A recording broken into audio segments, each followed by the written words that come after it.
자, 그리고 우주 관련해서 요즘 제임스 웹 망원경이 굉장히 좋은 사진들 아마 계속해서 지구로 좀 보낼 텐데 최근에 우주 끝자락에서 아주 이상한 게 많이 포착됐다는 그런 소식이 있습니다. 지금 천문학계에서 제일 뜨거운 이슈 중에 하나입니다. 제임스 웹이 올라가기 전까지만 해도 이런 게 있는 줄 몰랐어요. 근데 제임스 웹으로 관측을 하니까 찍은 사진에 항상 숨어있는 어떤 이상한 애들이 있습니다. 우리가 이거를 천문학에서는 뭐라고 하냐면 Little Red Dot이라고 하거든요. 작고 붉은 점. 그래서 LRD라고 하는데 이 LRD들은 아직 정체가 뭔지 잘 몰라요. 일단 제임스 웹은 기본적으로 적외선 파장에서만 관측을 합니다. 그래서 우리가 찍고 있는 모든 빛은 적외선 영역에 몰려 있는데 그 와중에도 유난히 붉게 보여요. 그래서 진짜 사진을 보면은 아무것도 없는 까만 우주에 정말 작은 점 하나가 콕 하고 찍혀 있어요. 근데 이게 하나가 아니라 정말 여기저기 막 찍혀 있는 거죠. 근데 우리가 이거를 이제 스펙트럼을 분석을 해보면 얼마나 극단적으로 빛이 붉은 쪽으로 치우쳐 있는지 그 적색 이동을 잴 수 있고 그걸 가지고 거리랑 또 이게 언제쯤 시점의 우주인지도 알 수 있어요. 네. 근데 그거를 확인해 보면 우주의 나이가 138억 살이니까 10억 살도 안 됐을 때 정말 아기 때의 우주의 모습을 갖고 있는 거예요. 그래서 이건 확실히 초기 우주의 천체다라고 볼 수 있는 거죠. 거리도 그만큼 멀어요? 그쵸. 뭐 거리도 200~300억 광년 떨어져 있는 거죠. 그래서 대체 이 초기 우주에서만 보이는 이상한 게 뭘까? 이게 지금 천문학계에서 되게 뜨거운 논쟁 중에 하나거든요. 처음에는 너무 붉게 보이니까 나이가 많고 미지근한 붉은 별들이 바글바글 모여있는 뭐 원시 성단, 작은 외소 은하 뭐 이런 거일 수 있지 않을까라고 생각을 했는데 네. 그 천체가 내고 있는 에너지가 되게 압도적으로 강합니다. 만약에 이렇게 사이즈가 작은 애가 적외선 붉은 빛에서 압도적으로 강한 에너지를 내야 한다라고 해버리면 별의 밀도가 엄청나게 높아야 돼요. 네. 간단하게 계산을 해보면 우리 태양에서 가장 가까운 별까지가 한 4광년 정도인데 그 영역 안에 나이가 많은 미지근한 별이 한 10억 개는 있어야 돼요. 그러니까 그 정도로 완전 만원 지하철급으로 바글바글 별이 모여 있어야 이 에너지를 설명할 수 있다 보니까 이건 평범한 성단이나 은하는 아니겠다라고 생각을 한 거죠. 그러면 이제 다른 대안으로 뭐가 많이 주목을 받고 있냐면 일단 에너지가 너무 강하니까 강한 어떤 에너지를 토해내고 있는 블랙홀 같은 게 있는 거 아닐까라고 생각을 한 거예요. 블랙홀이? 네, 그러니까 블랙홀도 물론 이제 빛조차 나오지 못하는 천체이지만 블랙홀 주변에는 빠르게 맴돌고 있는 원반도 있고 거기에서 강렬한 빛도 나오고 하면서 우리가 실제로 여러 은하들을 보면 압도적으로 강한 에너지를 토해내는 소위 활동성 은하, 액티브 갤럭시들이 있거든요. 근데 그런 메커니즘이 이제 똑같이 초기 우주에 있는 게 아닐까라고 생각을 한 거예요. 네. 근데 이제 또 이게 문제가 있어요. 보통 이렇게 폭발적으로 에너지를 집어삼키고 토해내고 하는 블랙홀을 품고 있는 은하라면 X선 빛도 많이 내보내야 하거든요. 방금 말씀드린 LRD라고 하는 이 친구들은 적외선, 붉은 빛은 너무 많이 내고 있는데 X선은 거의 나오지 않아요. 그러면 대체 이게 뭘까? 그 적색편이 그 부분을 보정한 다음에 맞아요. 하는 거죠. 그걸 모두 보정한 네, 이후에도 그럼에도 불구하고 X선은 거의 나오지가 않는 거죠. 그래서 이제 현재 천문학자들이 어떤 추론을 하고 있냐면 이게 아마도 원시 블랙홀이 여기 살고 있는데 우주 초기에 만들어진 원시 블랙홀을 너무나 높은 밀도의 먼지 구름으로 감싸고 있다. 그래서 너무 빼곡하게 사실상 별의 대기라고 해도 될 정도로 빽빽한 밀도의 그 구름 속에 감춰져 있다 보니까 그 블랙홀이 방출하는 X선조차 탈출 못하고 있다. 그래서 그게 다 적색화가 돼가지고 에너지를 먹은 먼지들이 적외선 파장에서만 에너지를 내고 있다 보니까 아주 강렬한 적외선, 새빨간 점으로 보이는 애가 아마 여기 있는 거 아닐까라고 지금 추정을 하고 있는 거예요. 그 친구들이 좀 모여 있어요, 근데? 모여 있다기보다 네. 우주 끝자락에 여기저기 다 찍혀 있어요. 허블 우주망원경 때부터 전통적으로 하고 있는 관측이 딥필드라고 해서 진짜 바늘구멍처럼 좁은 영역의 하늘을 오랫동안 노출을 해서 찍는 거예요. 근데 그렇게 먼 우주를 찍잖아요.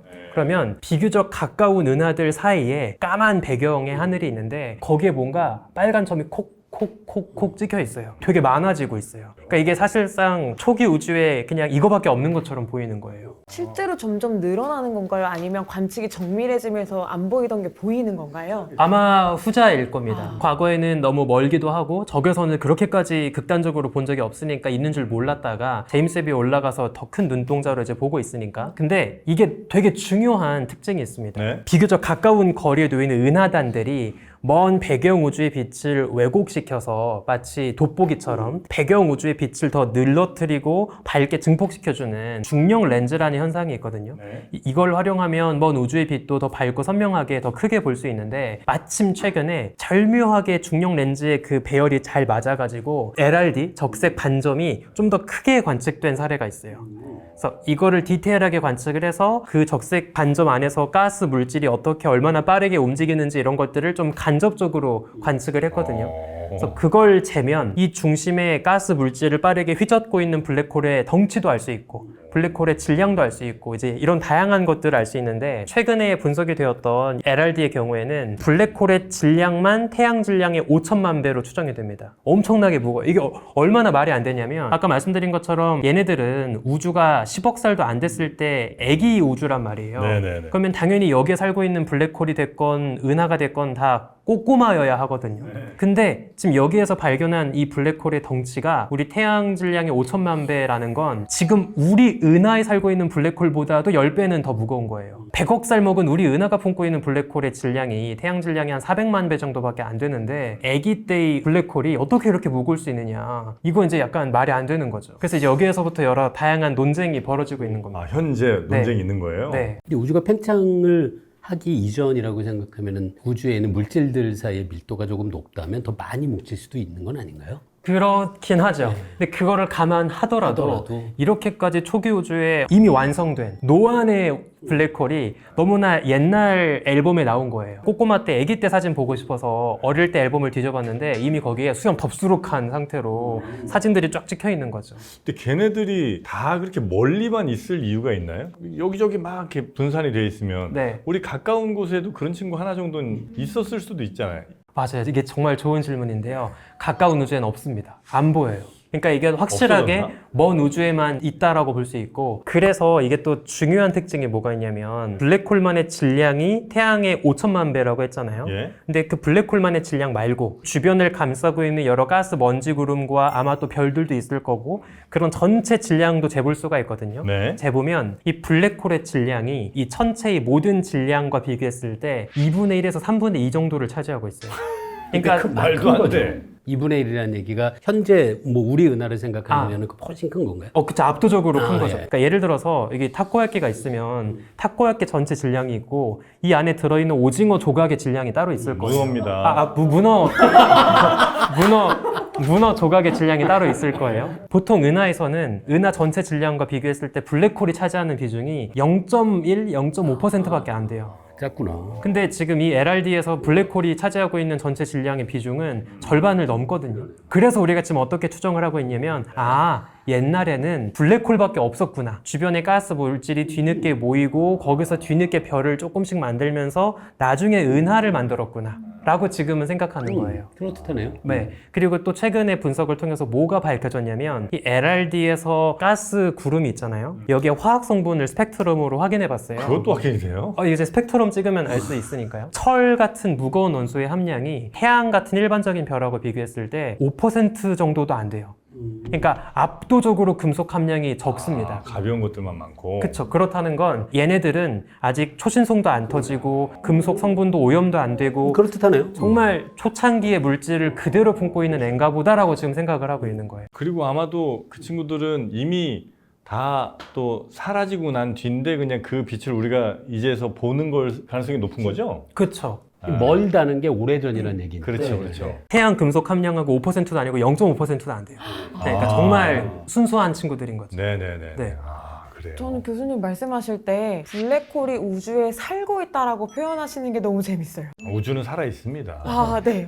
그게 너무 재밌어가지고 네. 한참 느껴졌어요. 요거 좀 딴 얘기인데 천문학자들이 리틀 그린맨이라는 표현이 있잖아요. 네네. 그거랑 뭔가 운율을 맞춰서 만드지는 왜? 리틀 그린맨은 뭐예요? 우주인, 뭐 외계인, 뭐 그죠? 펄사라고 되게 짧은 주기로 몇 초 간격으로 이제 전파를 내보내고 있는 별이 처음 발견됐었어요. 네. 근데 지금은 이게 빠르게 자전하는 중성자 별이라는 걸 알고 있지만 처음에 이 이상한 애가 발견됐을 때는 이제 일부 천문학자들이 너무 일정한 간격으로 강한 전파 신호가 계속 펄스 시그널처럼 들어오니까 이거 외계인 아니야? 라고 농담 삼아 생각을 해서 네. 그때 이제 조그만한 녹색 인간 리틀 그린맨이라고 이제 그때 뭐 운율이 맞지 않아요? 리틀 레드 많다. 페일 블루다. 페일 블루. 네, 네, 맞아요. 좀 그런 느낌의 네. 예, 말씀을 듣고 보니까 기존의 생각과는 완전히 다른 그런 맞아요. 관측이 이루어진 거잖아요. 새로운 그러면 종인 거죠. 네, 그러면 그거를 또 처음부터 막 연구를 시작해야 되는 그런 네. 상황인 거죠. 네, 맞습니다. 그러니까 보통 아무리 과학이라고 해도 그런 경우는 없거든요. 이렇게 내용이 쌓여가지고 뭔가 이야기가 만들어지는데 이 천문학은 정말 갑자기 새로운 게 나와가지고 처음부터 다시 연구를 시작해야 되고 네네네. 그런 게 좀 차이가 있는 것 같습니다. 아, 그게 좋다는 얘기인가요? 아니면 그러니까 이거 뭐 공부할 게 많다, 연구할 게 많다 그런 생각이 드네요. 네. 밥줄이 앞으로 끊길 일은 없다. 없겠다. 부럽다.